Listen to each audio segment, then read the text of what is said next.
Hi friends, வணக்கம், மதன், நமஸ்காரம். அப்புறம் என்ன அப்படின்னா,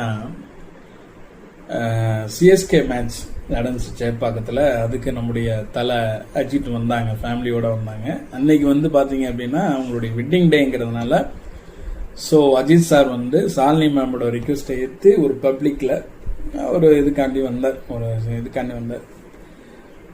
அங்கே வந்து பார்த்தீங்க அப்படின்னா உண்மையிலே அதாவது தலை தோனிக்கு இருந்த அந்த சத்தத்தோட அஜித் சாரை காட்டின உடனே பார்த்தீங்கன்னா கிரவுண்டில் பயங்கரமான சத்தம், மிரண்டானுங்க.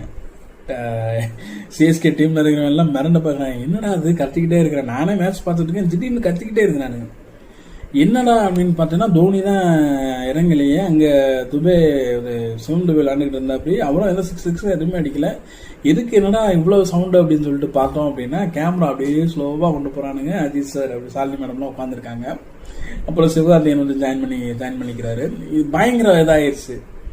அந்த மேட்ச்சில் சென்னை தோத்தாலும் கூட பயங்கரமாக செலிப்ரேஷன் பண்ணாங்க. காரணம் என்ன அப்படின்னா, ஒரு பொது வெளியில் முதல்ல வந்து ரொம்ப நாளைக்கு அப்புறம் வந்து அஜித் சார் வந்து வராரு. யோசிச்சு பாருங்க, முன்னறிவிப்பு இல்லாம இவர் வரமாட்டாரு, பட் ஆனா வராரு, வந்துட்டாருன்னொடனே அவ்வளவு தூரம் பெரிய ஒரு வரவேற்பு இருந்துச்சு. இதை வந்து ஒரு சில அணில்கள்லாம் என்ன பண்றானுங்க அப்படின்னா, இவரு வந்து பெரிய பெரிய தலைவர்களுடைய இதுக்கெல்லாம் வரமாட்டாரு, இளவுக்கெல்லாம் வரமாட்டாரு, ஆனா இந்த மாதிரிலாம் இதுக்கெல்லாம் போவாரு வைப்பாரு.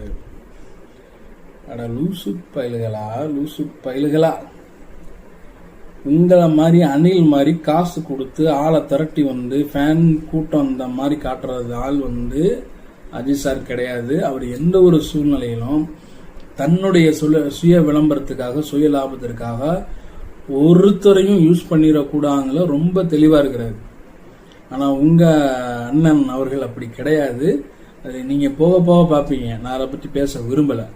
அதனால தேவையில்லாம வந்துட்டு பெரிய எல்லாம் தெரிஞ்ச புடலங்கா மாதிரி பேசாதீங்க அணில் குஞ்சுகளா. நீங்க ரொம்ப ரொம்ப ரொம்ப ரொம்ப கேவலமா இருக்கிறீங்க. இதுதான் உங்களுடைய கேரக்டருங்கிறது வெளியே தெரிய ஆரம்பிச்சிருச்சு. இனி எவனும் ஓட்டு போடணும்னு நினைக்கிறவங்க கூட ஓட்டு போட மாட்டானுங்களாடி. அதாவது இவர் வந்து இனிமேல் ஃபுல் வெஜ்ஜா வந்து இந்த மாதிரி வந்து நிறைய வெளியே வர ஆரம்பிச்சு ப்ரெஸ் மீட்லாம் கொடுத்து அவார்டு ஃபங்க்ஷனு, அதே மாதிரி பார்த்தீங்க அப்படின்னா இது ஆடியோ லான்ச், இந்த மாதிரி எல்லாம் வந்து பேசினா வச்சா தமிழ்நாடு தாங்கணும்னு நினைக்கிறீங்களாடா?